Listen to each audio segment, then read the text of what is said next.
¿Qué dijo? ¿Qué dijo? ¿Quién dijo? ¿Dónde lo dijo? ¿Qué ¿Qué dijo? ¿Quién dijo? ¿Dónde lo dijo? Quien quiera oír, que oiga. Nos queman las palabras, nos silencian y la voz de la gente se oirá siempre. ¡Únanse! ¡Sean hoy más hermanos que nunca! Sobre la hermandad de los que trabajan a levantarse en esta hermosa patria la unidad de todos los argentinos. Quien quiera oír, que oiga.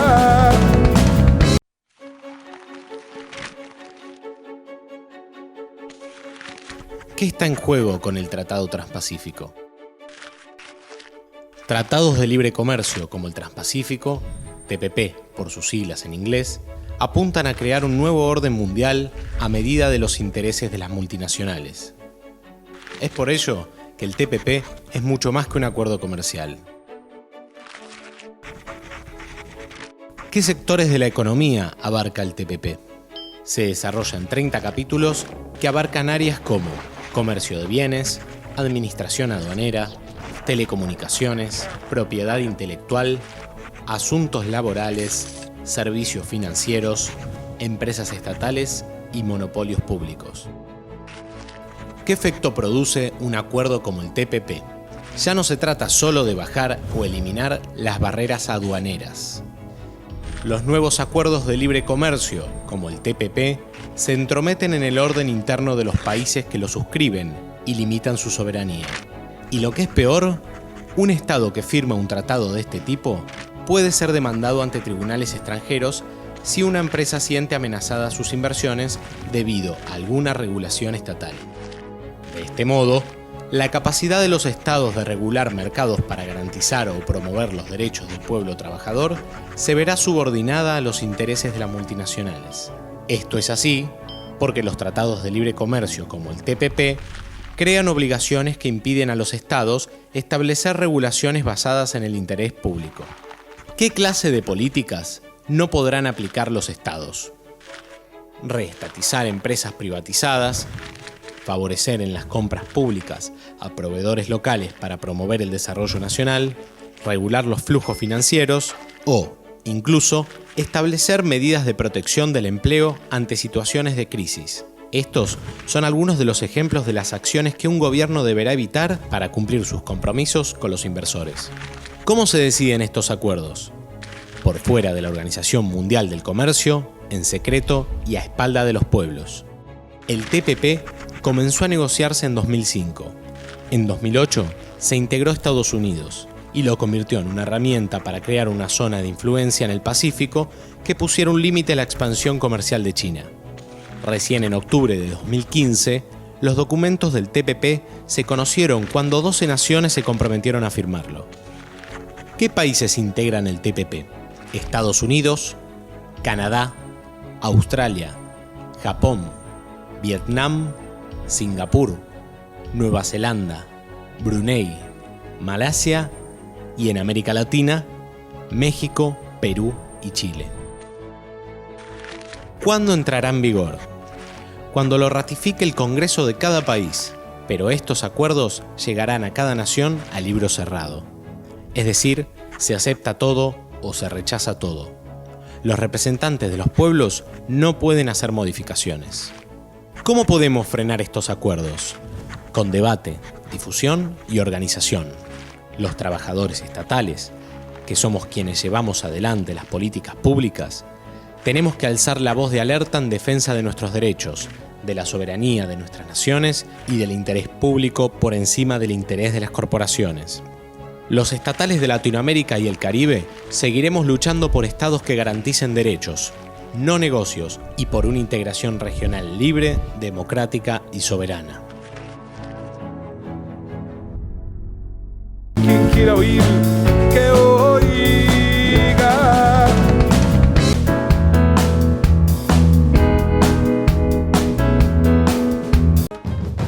¿Qué dijo? ¿Quién dijo? ¿Dónde lo dijo? ¿Qué dijo? ¿Quién dijo? ¿Dónde lo dijo? Hoy recibimos con mucho orgullo a los representantes de las 5 centrales de trabajadores que tiene nuestro país, en representación del compañero Caló, que está cerrando su paritaria, y en representación de la CGT que comanda está el compañero Héctor Daer, legislador del movimiento obrero, está el compañero Hugo Yasky, compañero Hugo Moyano, compañero Luis Barrionuevo, el compañero Pablo Micheli. Le voy a pedir, ustedes saben que uno tiene esa cosa de seguir manteniendo los símbolos que a veces se bastardean tanto en este país, y creo que por respeto a esa simbología, a la historia, a la tradición, quiero pedirle también que nos acompañe en la mesa el compañero Rodolfo Daer, que fue secretario general también de la CGT, así que le pido, compañero, si nos puede. Que si bien aceptamos las reglas democráticas, los trabajadores no estamos dispuestos a retroceder en nuestros derechos, a que vengan por nuestros derechos y a que nos inmersen en una sociedad más injusta. Por eso, cuando ingresábamos todos los compañeros que pertenecemos a distintos sectores del movimiento obrero y se nos planteaba la unidad de los trabajadores, y al que no le guste se jode, creo que no nos tenemos que joder ninguno, porque el camino de la unidad ya tiene fecha, está marcada, y hacia ahí no hay vuelta atrás. La unidad es y va a ser. Y hoy están gobernando el país, fundamentalmente como nunca en la historia se hizo, los dueños, los CEOs de las grandes centrales empresariales. Y acá hay una puja, compañero, en la redistribución de la riqueza de nuestro país. Desde el 10 de diciembre en adelante, significativamente fueron pauperizando los salarios de todos, los sectores medios, de los trabajadores, de los jubilados, de los profesionales. Entonces, escuchar el debate, el calor que ponen en cada uno de los cantos colectivos de la asociación bancaria, nutre de fuerza para no dudar de que va a haber unidad del movimiento obrero argentino. Va a haber unidad para defender los intereses del campo popular, de los trabajadores, y de un proyecto de país que nos incluya a todos, porque la mejor política económica es que la que incluya todo y que no haya ninguno excluido. Tengo muy presente el día que estuvimos en el verano, acá en el acampe.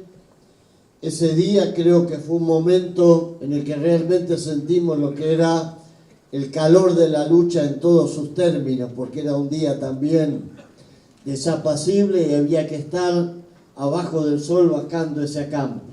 Nos gobiernan CEOs de multinacionales con el agravante de que hoy existe un vacío en nuestro país en términos de defender un proyecto nacional inclusivo que distribuya la riqueza. Y esa tarea la tenemos que asumir los trabajadores.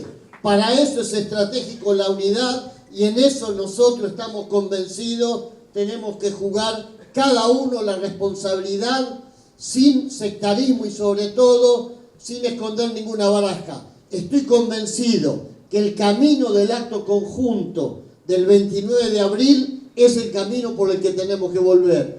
En el camino de la unidad de los trabajadores, las organizaciones sociales, los estudiantes, pero principalmente de las centrales sindicales, está la derrota de este modelo de dependencia. Está la derrota de que no nos quieran arrastrar a un nuevo tratado de libre comercio como el Transpacífico. El presidente está en Chile, ahora siendo observador, pero nos quiere llevar, después de haber luchado con muchos presidentes de América Latina para mandar al carajo el ALCA, volver ahora a llevarnos a un tratado que nos va a llevar a dominación y a dependencia absoluta de nuestra patria.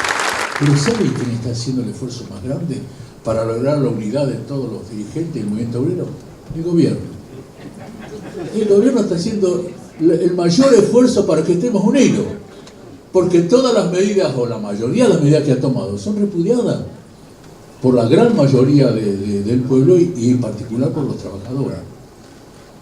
Por eso es que, sin lugar a duda, a partir del 22 de agosto, va a haber una sola CGT y seguramente vamos a seguir coincidiendo con los compañeros de CTA, que más allá de las diferencias que tenemos en nuestra forma de estructurarnos, pero pensamos de la misma manera, ¿no es cierto?, en las necesidades que hoy sufren los trabajadores, ¿no es cierto?, y en luchar permanentemente para evitar que nos saquen conquista y tratar de mantener la dignidad del hombre de trabajo.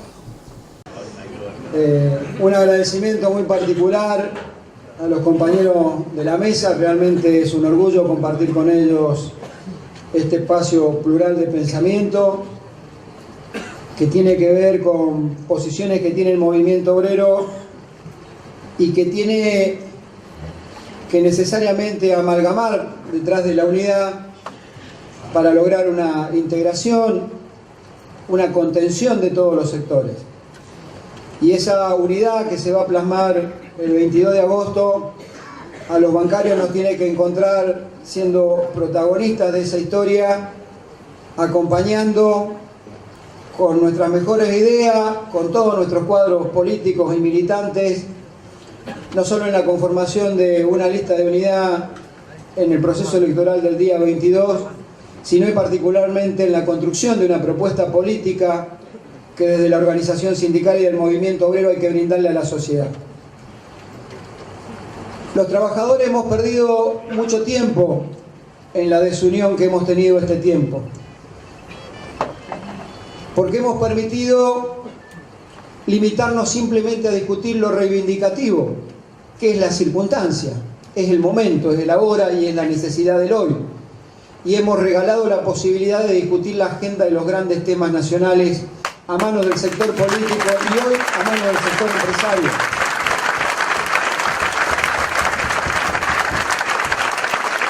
Somos por formación dirigentes sindicales, pero somos por circunstancia y por historia básicamente dirigentes políticos los dirigentes sindicales. Nosotros, en este tiempo de desunión, hemos regalado la posibilidad de discutir los grandes temas de la nación. Y es así como, con anterioridad, la agenda la marcó el sector político, ante un empresariado en retirada y un sector sindical dividido. La agenda de los argentinos la manejó únicamente el sector político. Hoy tenemos la particularidad de un presidente surgido del voto popular, que hay que respetar ese voto popular, y que por formación, por ideología y por historia se conduce como lo que es un empresario y ha llenado su gabinete de CEOs de las importantes empresas multinacionales y algunas nacionales y actúa en consecuencia. La agenda hoy, dividido el movimiento obrero y la política en retirada o discutiendo sus problemas internos y su reordenamiento lógico después de un proceso electoral, regalamos nuevamente la agenda para que sea el sector empresario el que la marque. Creo que la unidad del movimiento obrero tiene que servir básicamente para que en este mundo donde por un lado está el capital y por otro el trabajo, por partes iguales empecemos a discutir esa agenda.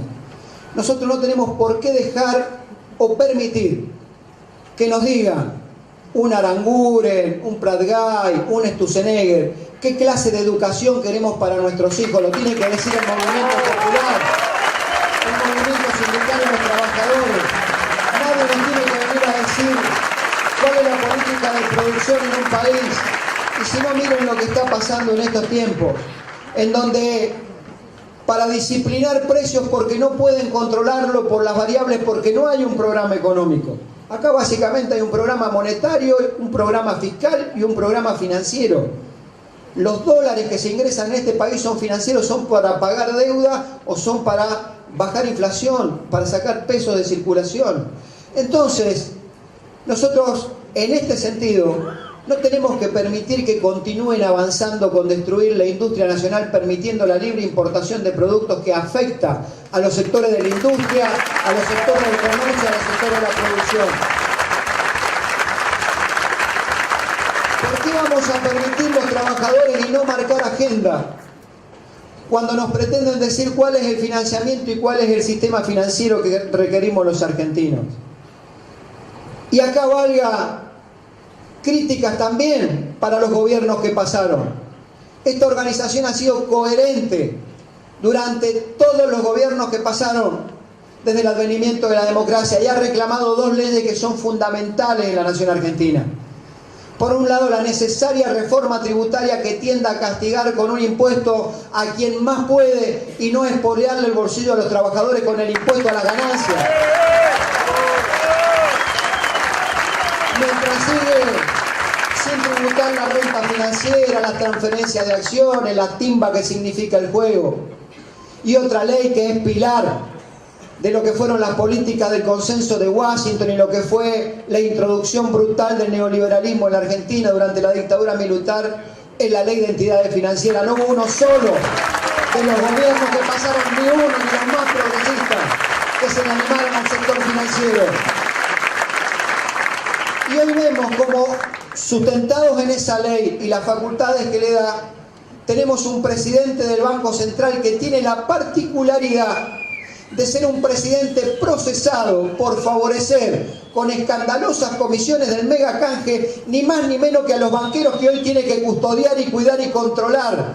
Y desde ese lugar ha impulsado una serie de medidas que condenamos y rechazamos en el documento, que tienden a desregular el sistema financiero, favoreciendo hasta el propio lavado de dinero que debería controlar, favoreciendo la precarización laboral, permitiendo la apertura de bocas de expendio del sistema financiero en lugares tales, y fíjense qué casualidad, farmacias y supermercados, lugares donde hay 2 ministros del gabinete, ahora van a poder vender productos financieros.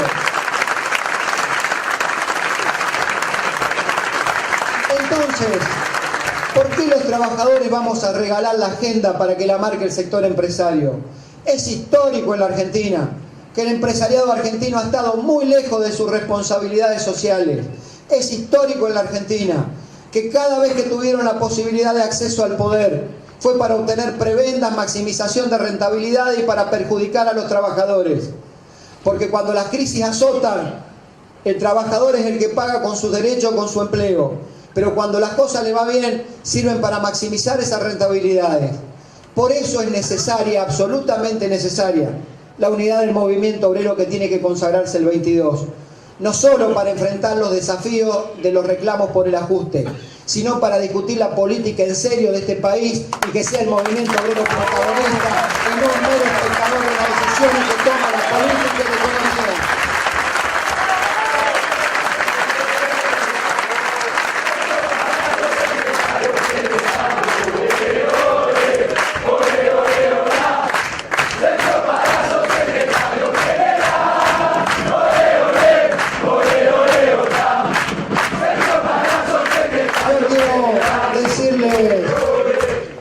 En la conclusión que nosotros empezamos un año con un documento que decía: somos respetuosos de la voluntad popular, porque somos hombres de la democracia y sabemos aceptar la derrota electoral que tuvo el campo popular.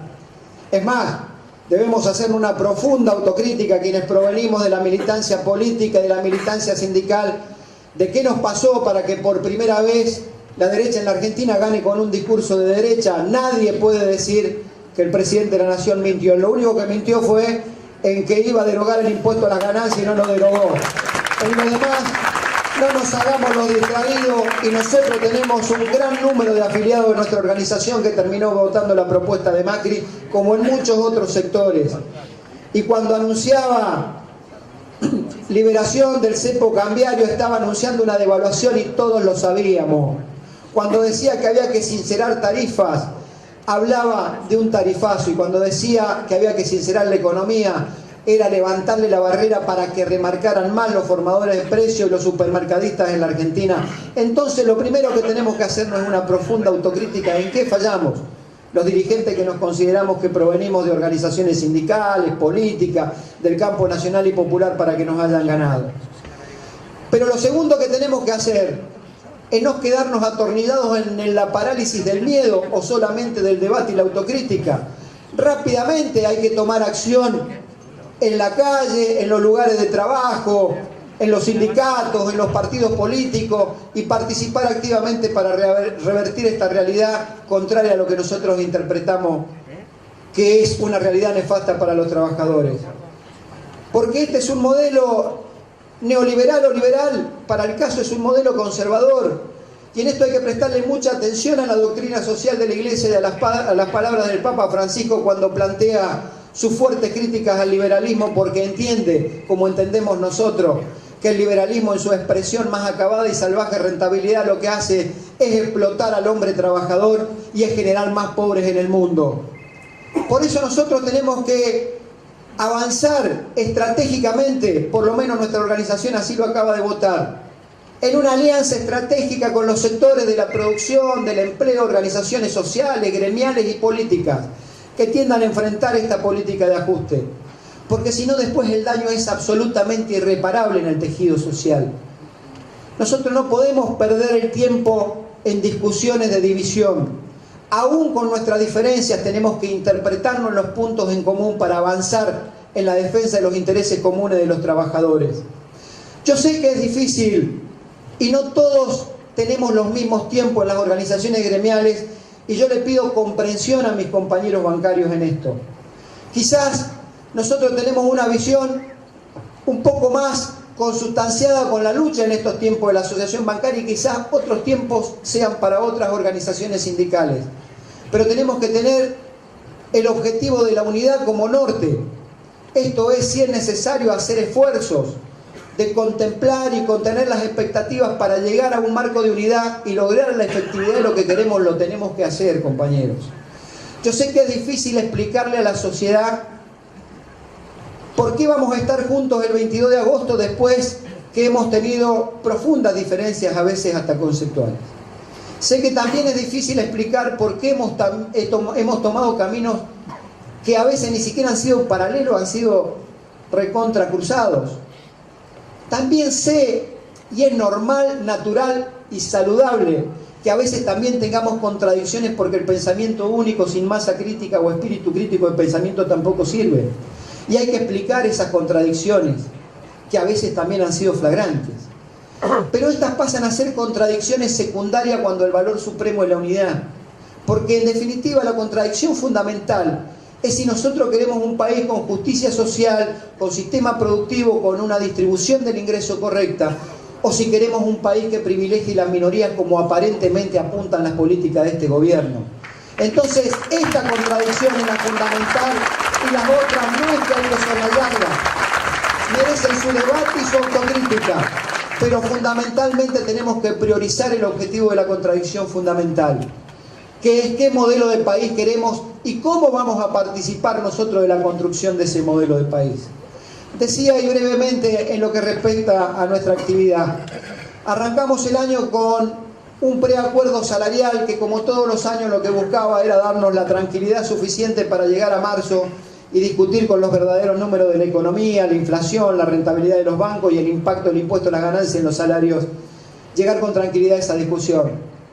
En el medio sufrimos la agresión insólita de un presidente del Banco Central y un presidente del Banco Provincia que avanzó con despidos injustificados, y que por otro lado, en el caso del Banco Provincia, avanzaba arrasando con la historia de respetar la carrera bancaria que durante más de 100 años indica que el gerente general de la entidad es un trabajador de carrera del banco, y también avanzaron en un proyecto de cierre de sucursales no rentable en un banco público, como si un banco público tuviera que ser rentable. Un banco público debe ser rentable socialmente porque le sirve a la sociedad, no para ganar un peso más o ganar un peso menos. Y también avanzaron con despidos en el Banco Provincia. La respuesta no se hizo esperar. La respuesta de esta organización fueron 81 días de lucha y 65 días de acampe frente al Banco Central.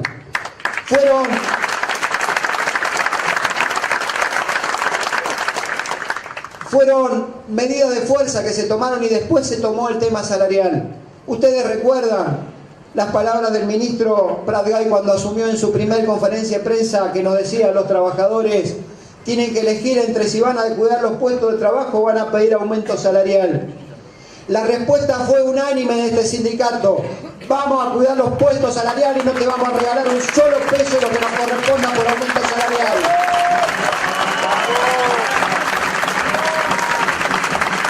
Y así fue. Y lo decimos, y valga la disgregación, y permítanmela gentilmente ustedes y los de la mesa si me extiendo en esto. ¿Y por qué lo hicimos a esto?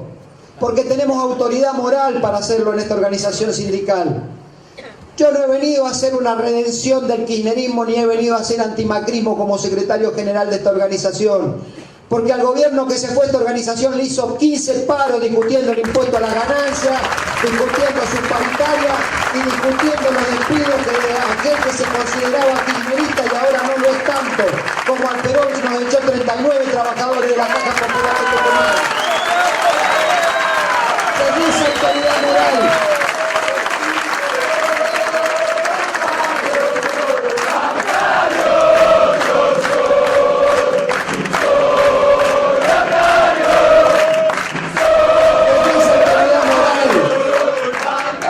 esa autoridad moral. Es que no nos paralizó el miedo cuando tuvimos que enfrentar un gobierno de derecha, porque si habíamos crecido en más de 30.000 afiliados como hemos crecido este año, si habíamos logrado la incorporación maravillosa de la juventud que hoy tenemos en la asociación bancaria, a quien le reclamo como siempre el gesto de rebeldía necesario que tiene que tener la juventud. Y cuando hablo de gesto de rebeldía, no hablo de que griten más fuerte que otros dirigentes que tienen más años. No hablo de que tiren un piedrazo y rompan un vidrio de un banco para ser rebeldes. Le hablo de la consecución de actos permanentes y sistemáticos para cambiar la realidad que nos afecta. Eso es rebeldía. Eso es la rebeldía que me reclaman mis compañeros que se han incorporado a la organización. Y decía, con esa autoridad moral no nos paralizó el miedo. Montesquieu decía que lo único que necesitaba el despotismo era el miedo. Y ese miedo a nosotros no nos paralizó porque nos empoderamos con 15 paros al otro gobierno y con las conquistas que obtuvimos. Pero nos empoderábamos no para que nos hagan narcisistamente un monumento en la puerta de la bancaria algunos dirigentes. Nos empoderábamos para enfrentar cuando la derecha volviera a ser gobierno en la Argentina, y la derecha volvió a ser gobierno en la Argentina. Y para eso se necesitan organizaciones sindicales fuertes. La efectividad de los partidos políticos en un proceso postelectoral generalmente no tiene la eficacia suficiente para enfrentar los programas de ajuste, porque se debaten precisamente y naturalmente en el debate de por qué fue el resultado electoral. El movimiento obrero es el único efectivamente capaz de lograr con triunfo enfrentar las políticas de ajuste y de la derecha cuando el movimiento obrero está unido. Por eso, nuestra organización dio esa pelea descomunal, épica, histórica del acampe, como lo fue la de los 39 cesanteados compañeros de la Caja Popular, que aprovecho para explicarle a la militancia que hace, en el mismo momento que lográbamos la reincorporación de los trabajadores del Central y del Provincia, lográbamos un acuerdo con el gobernador actual de Tucumán, en donde no solo los compañeros ya reincorporados los titularizaban a todos, terminaban con los sumarios que le hicieron a los dirigentes sindicales por su acción sindical, volvían atrás los traslados de cientos de compañeros que fueron trasladados a cientos de kilómetros por su militancia, y le hacíamos pagar los sueldos caídos de 2 años a los trabajadores de la Caja Popular.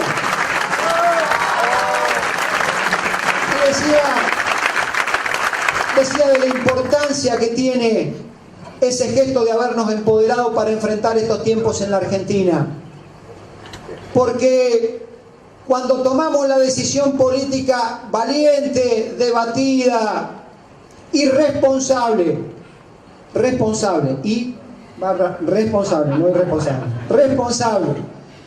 de concurrir el 1 de marzo al Congreso de la Nación, lo hicimos en defensa de los trabajadores.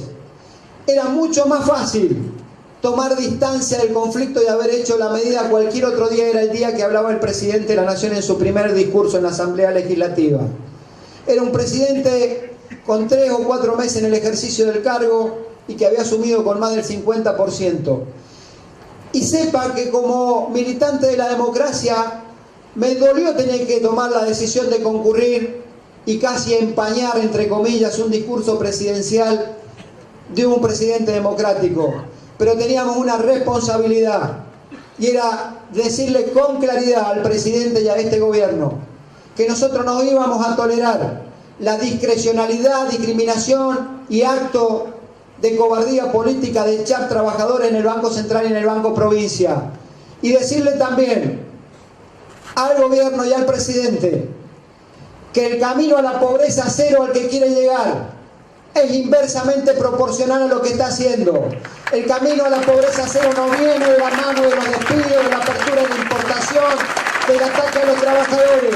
Viene de la mano el respeto a la dignidad de los trabajadores y su empleo, a la industria nacional, a un sistema financiero que tenga y contenga la banca pública, la rueda del crecimiento. Ese es el camino a la pobreza cero, y no el que nos está indicando el presidente.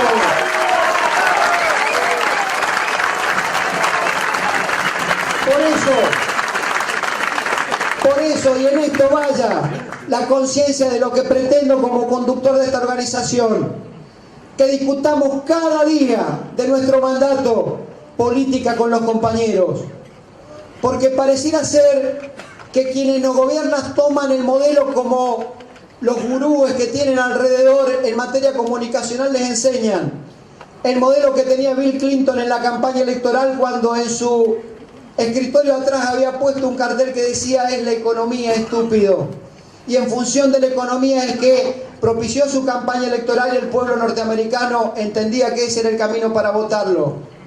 Los argentinos, los latinoamericanos tenemos otra concepción de la política y tendríamos que ponernos un cartel todos los días atrás que diga: la política, estúpido, porque es la política la que asigna recursos para saber si hay más o menos pobres en el país, si hay más o menos educación en el país, si hay más o menos producción nacional en este país. Y así fue, como a pesar que los bancarios, y quiero decirlo por lo de los 15 paros anterior, nosotros paramos el día 14 de abril, paramos el 21 y 22 de abril, 48 horas, marchamos prácticamente todos los días cuando teníamos el acampe, marchamos con el conjunto de las 5 centrales de trabajadores el 29 de abril y volvimos a hacerlo el 2 de junio ante la convocatoria de los compañeros de la CTA también y de otras organizaciones. Y lo hicimos, y nuestra convocatoria a la marcha del 29 de abril fue en el marco en el que acabábamos de resolver nuestro tema salarial. Ese día los bancarios suscribíamos un acuerdo salarial importante, que se ve reflejado el número y que nos posiciona con un salario promedio en la actividad en 42.000 pesos, y vaya si es importante ese salario. Pero sin embargo decíamos, ese mismo día que acordábamos y estábamos en marcha, que resolver el problema de los bancarios no es resolver el problema de todos los trabajadores argentinos, porque es cuestión de tiempo que nos golpea a nosotros, porque si no hay actividad económica, si no hay crecimiento de la economía, ni los afiliados de Luis van a poder estar vendiendo en un café o en un restaurante, ni los afiliados de Hugo van a poder estar transportando productos, y seguramente nosotros no vamos a poder estar recibiendo depósitos en un banco. Por eso decíamos que los bancarios teníamos la obligación de ser solidarios con los trabajadores que le va mal, porque ese es el principio fundamental que hay que rescatar de las organizaciones sindicales, la solidaridad entre hermanos que somos los trabajadores. Y así fue, como desde ese lugar convocamos a la marcha del 29. Y también cuando los compañeros del CTA nos invitaron a la marcha del 2 de junio, habíamos resuelto la reincorporación de nuestros compañeros del Central y del Provincia. Y también resolvimos marchar. Y lo hicimos porque hay cientos y miles de compañeros de la administración pública y seguramente también de la actividad privada que han perdido su empleo. Y esto es así. Y no lo hacemos porque los bancarios nos creamos que vamos a hacer el ombligo del mundo, vamos a hacer la revolución desde la asociación bancaria. Lo hacemos por un sentido ético, por un sentido moral, por un sentido de solidaridad y de hermandad con el pueblo trabajador. Porque alguna vez, y creo que en ese camino están dando esta conducción con su discurso y con el acompañamiento de cada uno de ustedes como militantes, tenemos que entender los bancarios que es una cuestión de clase, pertenecemos a la clase del movimiento obrero, no somos más trabajadores porque usemos saco y corbata, somos trabajadores como cualquiera y tenemos que ser en los momentos de crisis más solidarios a los que nos va mejor, a los que conseguimos mejores acuerdos y mejores condiciones. Tenemos la responsabilidad moral de ser más solidarios que ninguno. Por eso quiero decirles, ya terminando la conclusión del plenario, que muchas veces que el movimiento obrero nació al calor de los reclamos y de buscar conquistas. Y así fue como los mártires de Chicago y muchos muertos más entregaron su vida por una jornada de 8 horas de trabajo. Y después los tiempos nos fueron llevando a acciones ofensivas o defensivas al movimiento obrero. Ofensivas para obtener más derechos y defensivas a veces para custodiar los que tenemos por el avance de políticas neoliberales. Pero hay tantas veces que cada uno de nosotros, con su accionar, genera un derecho que es importante para la historia del movimiento obrero. Cada uno en su organización ha sacado siempre algo más, y lo hemos visto en los compañeros de sanidad, en los compañeros estatales, en los compañeros de alimentación, en los gastronómicos, en los camioneros y en los bancarios.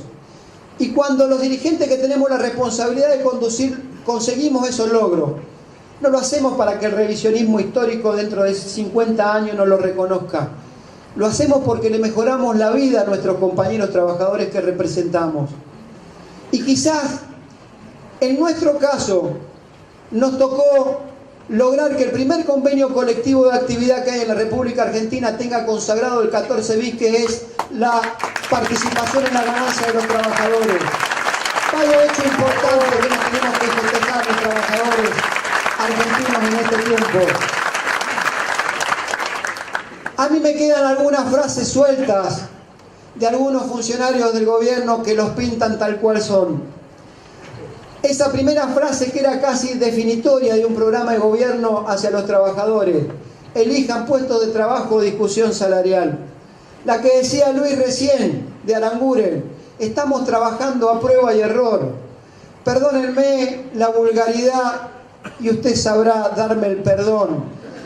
Anda Aranguren a hacer prueba de error con la puta madre que te remil parió, no con todos los trabajadores.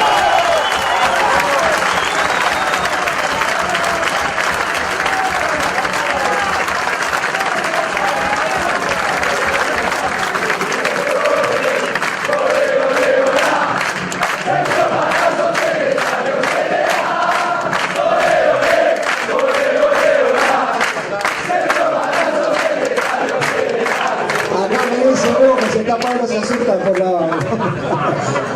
No creo. Otra definición importante. Le fuimos a pedir disculpas a los empresarios españoles por lo mal que han sido tratados. Pregúntenle a los compañeros de aerolínea, que acá tenemos dirigentes del espacio de los aeronavegantes, cuando se fueron de la Argentina habiendo quebrado Aerolínea Argentina, y fue el pueblo argentino y los sindicatos los que lograron que la aerolínea de bandera volviera a ser una aerolínea de bandera con participación estatal. Pregúntenle a los bancarios, cuando se fueron tirando la llave de los bancos en la crisis del 2001 y dejaron a los trabajadores colgados del pincel dando las explicaciones que tenían que dar ellos de los dineros que se afanaron de la Argentina. Pregúntenle a los trabajadores estatales que perdieron su empleo por el ajuste del Estado producto de esas políticas. YPF y tantas otras empresas, la energía, tantas otras de las que se hicieron cargo. Yo creo que lo único que le faltó pedirle era disculpas por haber destronado al virrey Cisneros en aquella época y la terminábamos de completar.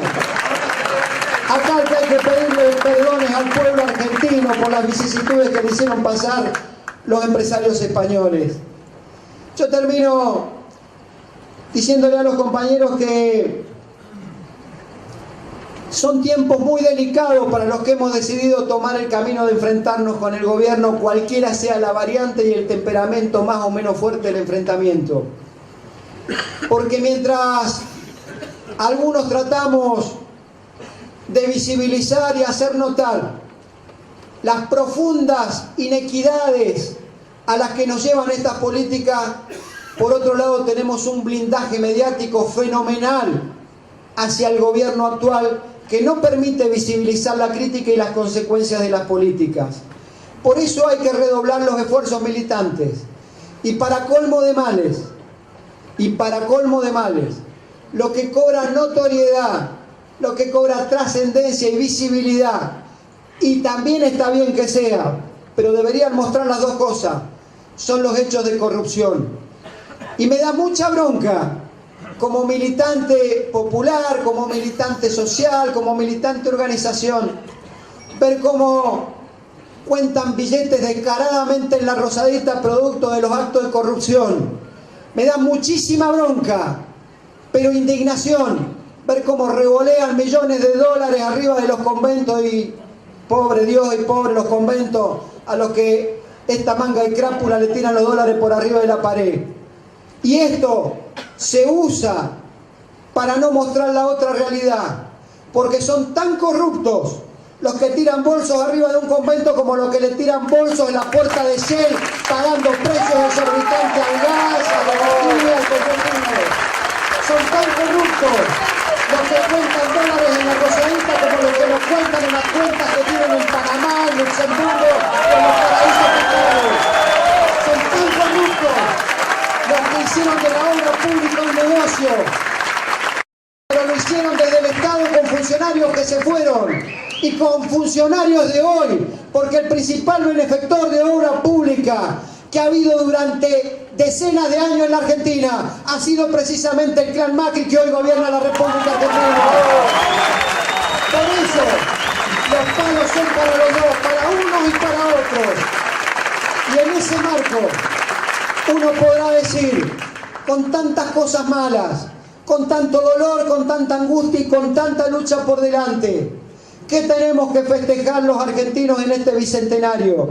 Y yo les digo que sí, compañeras y compañeros, nosotros este bicentenario de la patria tenemos mucho para festejar, porque en estos tiempos, en donde el gobierno pasó a ser un aguantadero deseo de las multinacionales, porque un empresario llegó al poder, nosotros tenemos que realzar ese espíritu de lucha, ese espíritu libertario y revolucionario de aquellos que con la Revolución de Mayo y luego con la Declaración de la Independencia forjaron la grandeza de este país. Y ese espíritu de lucha y revolucionario trasuntó años y generaciones. Y yo veo en cada uno de mis compañeros bancarios, como en cada trabajador de las organizaciones gremiales hermanas, ese mismo espíritu para decir muy fuerte que nosotros no estamos dispuestos a una nueva colonización económica que nos haga perder la dignidad de los tiempos de estos 200 años en que la Argentina creció. Porque somos hombres de la democracia, porque somos hombres del movimiento obrero. Y cuando las golpeen con estos hechos de corrupción, referenciémonos en nuestros grandes hombres de los partidos que provenimos. Y los peronistas lo harán en Perón y Evita, los socialistas en Juan B. Justo o en Alfredo Palacio. Y nosotros los radicales en Alfonsín, en Ilía, en Irigoyen, en Levinson y Sabatini. ¿Y saben por qué? Porque aún así, quien les hable sabe que viene de un partido como el radicalismo. Yo sigo pensando que con la democracia se come, se cura, se educa, y con el movimiento obrero unido se llega a la justicia social que Perón y Evita le designaron como legado al pueblo argentino. Muchísimas gracias.